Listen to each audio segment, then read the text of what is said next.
Welcome back, baseball fans. 1972-75 carryover league. Continuing a series looking at the 384 carry-ons. Going to do it a little differently tonight in the second section here. We went through the first 8 alphabetical teams, guys who are carrying on from a year ago in this league, beginning with Arizona. Went through the A's, B's, and C's, got through to the White Sox. And looking at any potential players who were in the league a year ago who could be improved with a card in one of these other years of 72 to 75. And then we're going to continue doing that, except the sheet itself is going to look a little different. Because what I've done here is I've started working on the 2,560 cards of the 4 years and combined them with rookies and nameless cards excluded, so that now I have a long list of players. For instance, this is Arizona. We know that 12 guys that are in the league with a card, and then we have their stats are plugged in here. Also, the defense, Strat-O-Matic's defense, is in with it for guys who could be substituted in with a different card in a different year. In addition, you also have your keeper lists for all of the years for the 4 players you want to keep, plus the guys you said you were going to put on retirement and put on waivers. If they continue to play, even though they are waived or retired, they're going to exist as well with their stats. So we have all of this data now for all these excuse me, all these extra teams. And so we can begin, as I've already highlighted for the teams we're doing tonight, guys that I think could move into another card for the season next year. Now, also, one thing to remember, if you upgrade a card, it costs you a draft choice. It means that by upgrading a card in the draft, you're not adding a player, you're just replacing the card of a player. So if you do it once in the draft, you're going to end up with a 19-man roster instead of a 20-man roster, and that means you have to then go into free agency and find a guy on the street to finish your roster. So it can be an expensive proposition to improve one guy only to get a lower quality player at the end. However, if it's significant, it can be worth doing, and it's often done in this league. We often have between a half dozen to a dozen players improved every draft. So with that, let's continue to the next team, which is the Cincinnati Reds. And here, these are the 12 players in the Cincinnati card deck. And then over here, if this is the vacant area is the year we have of that player. So you see these are 72 players, so there's no need to analyze there. 73 or 74 there. So what I've analyzed to this point is that Bourbon has a better 74. So we can take a look at that.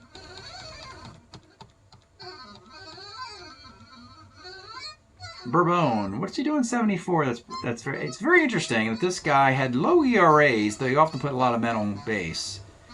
He had a 216, 324, and 295 ERA, but his whip drops to 118 in 74. So that might be something the Reds would consider to improve their bullpen.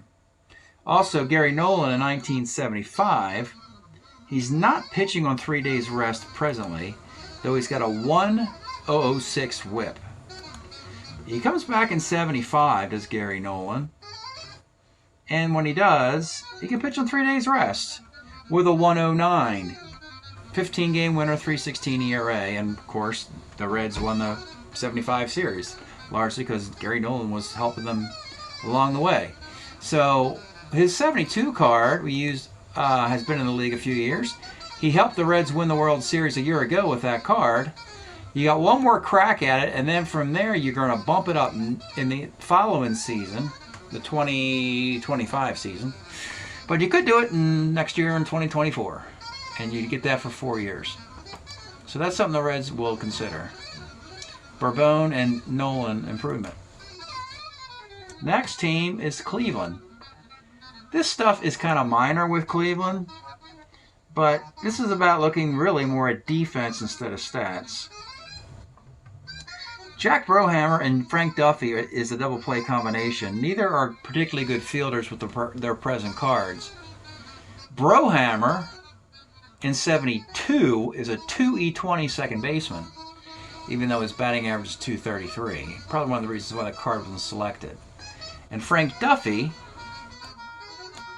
in the years of 74 and 75, is a 2 shortstop. A 2 shortstop with any 19 in 1975. And so this could be a question of Cleveland wanting to get great infield defense against a pretty decent offense. So those are just the only 2 guys that I saw that get improved for Cleveland.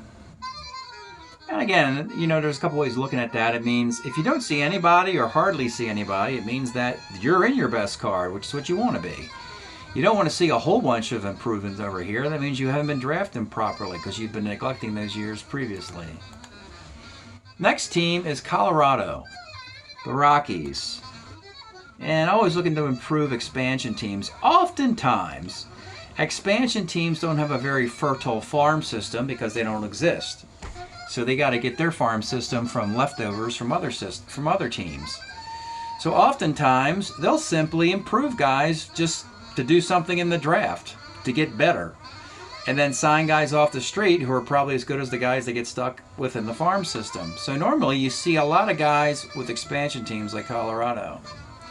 In this case, we believe Terry Crowley's got a nice 75. We can look at that. We also can do a comparison because we know we have their stats here in the dark green. We have Terry Crowley with a 724 OPS card. But in 75, Crowley has a 268 average and a 728. It's very, very subtle improvement. Not that big a deal, really. Frankly, that's just... the statistic just stood out, but otherwise it's not really worth the trouble. But Rick Monday is. So Monday, let's take a look at his present stats for Rick. He's a 2 in center field. He hits 267, does hit 26 home runs, 841 OPS. That's all pretty good.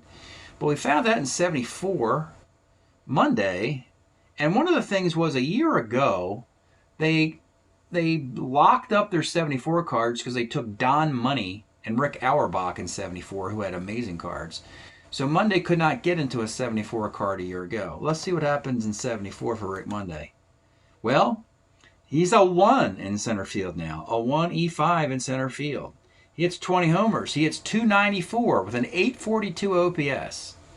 You're improving his offense and his defense. That seems like an actual event in the draft. I think they're going to do that because they're an expansion team and they need all the improvement they can get with their guys presently on the roster. So that's a nice get for Monday, and you'd get that for 3 years instead of... could have gotten it for 4 if you did it a year ago, but again, you were locked out. Couldn't have done it a year ago again because Auerbach and Money have monster seasons in 74. Monday has to wait a year. So he's got his 73 card. We want to bump it up to the 74 card. All right, next team, Tigers. And a team that goes to the World Series, you know, you're going to find that there's not a lot of things to improve. And they decided to kind of run this back. They didn't make a lot of all-season deals. And again, we said the Tigers age like fine wine anyway. The same team from 1968 is still... a lot of those players are still around. One of which is Bill Freehan, who saw his playing time diminish in a platoon with John Stevenson, who was a card that hits 274 as a left-handed batter. Well, Freehan has his 72 card. He's a -2 catcher, hitting 262 with a 755 OPS, but does it pretty much all against lefties. Is pretty forgettable against righties. We noticed it in 74 that Freehan has a rather exceptional year. In 1974, Bill Freehan hits 297, 361, 840 OPS with 18 home runs. The only problem with getting this incredible offense out of him, he's a +2 arm catcher now. Ooh. So that's something to really think about here. I mean, that's a lot of offense, and the Tigers are loaded with offense anyway. You know, you do have Al Kaline, Norm Cash, Mickey Stanley coming back along with Joe Coleman. Plus you have Willie Horton, Dick McAuliffe, Jim Northrup. So, and again, the aforementioned John Stevenson. So you do have a lot of offense on this team, but if you want even more and make Bill Freehan, you then kind of have to find a spot for him to play or bench John Stevenson. You know, one consideration is that Stevenson and Freehan will both be gone after next year. So you might want to run this out and then go to 74 Freehan's card next year and replace Stevenson with a younger catcher, the next catcher. Maybe Lance Parrish is ready. Freehan and Parrish maybe next year is what they could do. But, yeah, if you want to get Bill Freehan to have a monster year, 74, Tigers could do it. All right, next team, Florida. Expansion team. And unfortunately for this expansion team, we just didn't find anything. Didn't find any diamond in the rough improvement amongst this cache of players here. You know, Mary Guerrero, Hal McRae, Louis Melendez, Felix Millan, Manny Mota, Ellie Rodriguez, Celerio Sanchez, Diego Segui. I believe Ellie Rodriguez has a monster on-base percentage card in 76, so we're a year out from that. The one player, and of course Hal McRae in 76 loses the batting title to his teammate George Brett. So those cards are a year away. We did notice one thing though in the defense. Let's take a look at Felix Millan. He's currently a 2E10 with a 73 card. He is a 1E10. In 1972. He's only a 257 hitter though. So if you go retro, if you go back a year from his 73 card to 72, he also, I understand why we skipped 72 because he hits 290. He hits 290 and is a 2 second baseman. But if your flavor is, gosh, I just want to have a 1 second baseman just for something to do in the draft, you can do that, and his batting average will drop 33 points in the process. But he'll be a 1, something that the Marlins never have very good defense, and they're trying anything to be competitive. So that option exists. Next, take a look at Houston. The Astros. They're a very intriguing team in that they're not quite into their late 70s heyday. They've been pretty good in the early 70s. They're transitioning out of Joe Morgan, out of Lee May, or into and out of Lee May. They don't really want him. They'll send him to Baltimore in the Joe Morgan deal. Cedeno is their star player.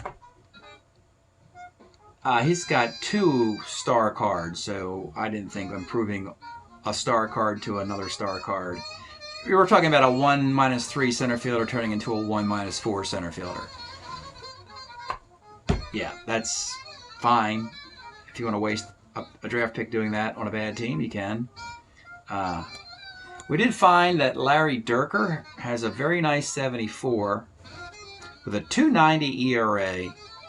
With a 1.21 whip, can pitch on 3 days rest, and frankly, that'll be the last really good year for Larry Dierker.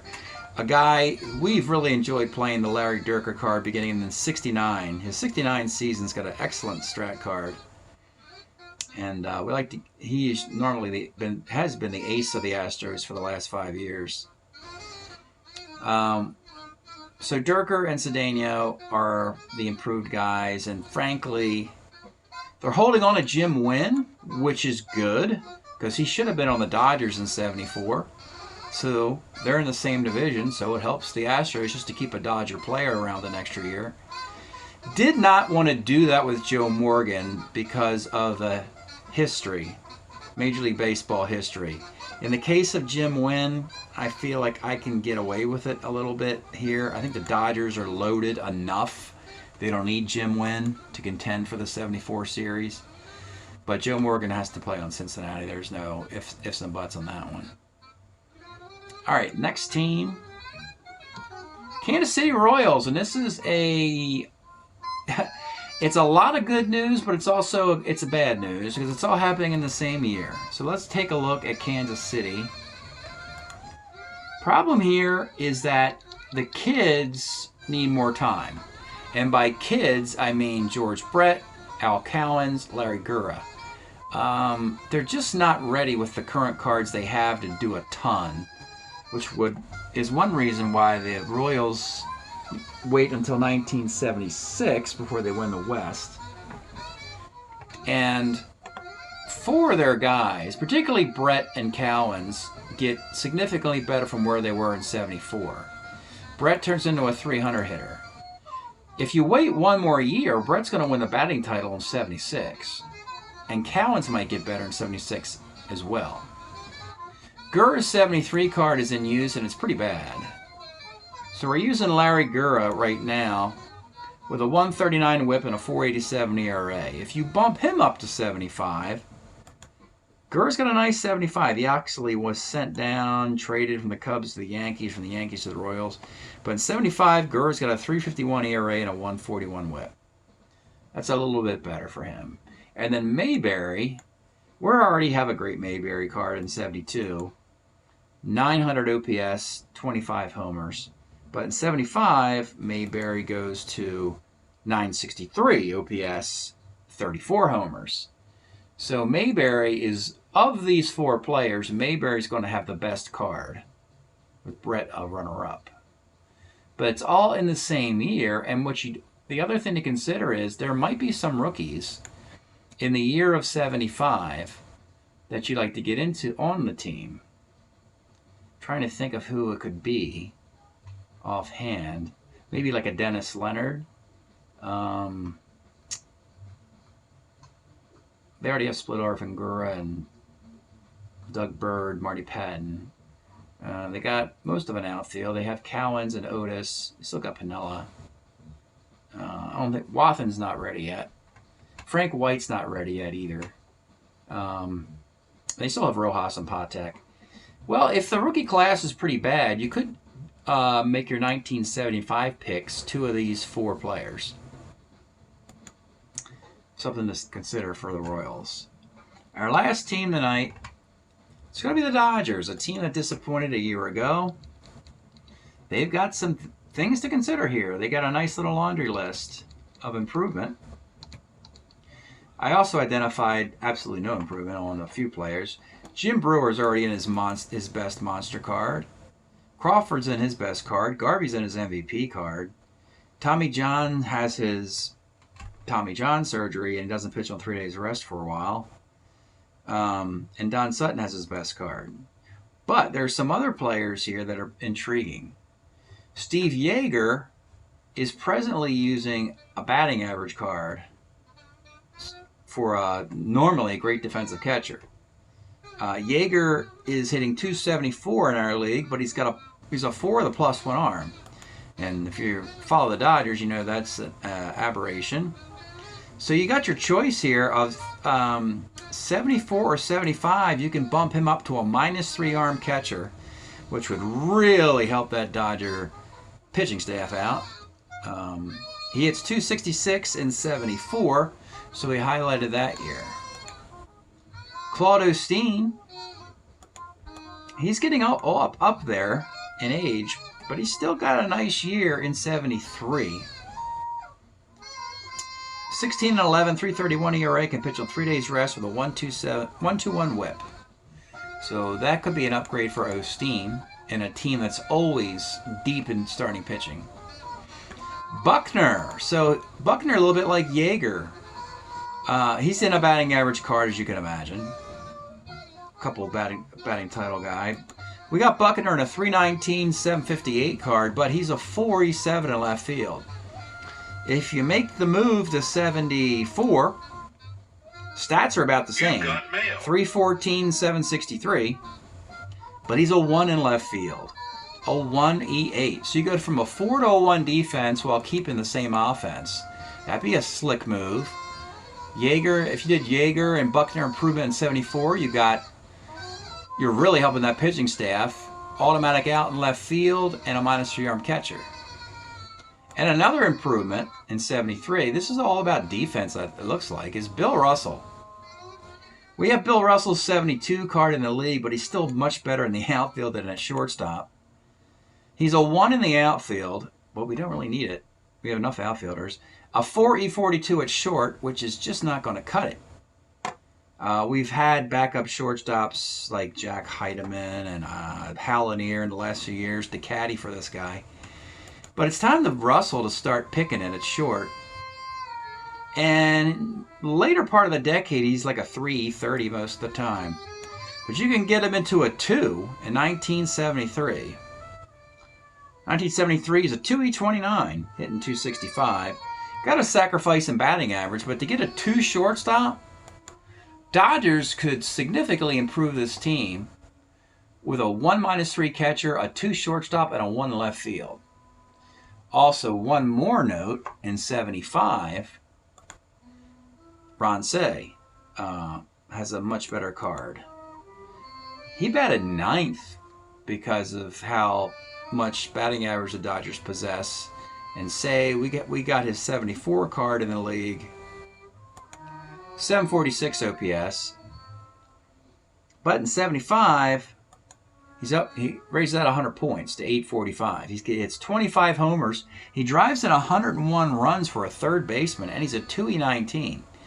So, batting average, power, walks, defense about the same. He's a 2E21, 2E19.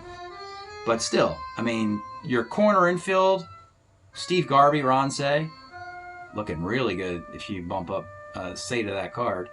You can do all these bumps if you want. It just means that you're looking at adding, maybe your 17th, your 18th, 19th, or 20th player. They're just the utility infielder, the extra outfielder, the long right-handed reliever, backup catcher.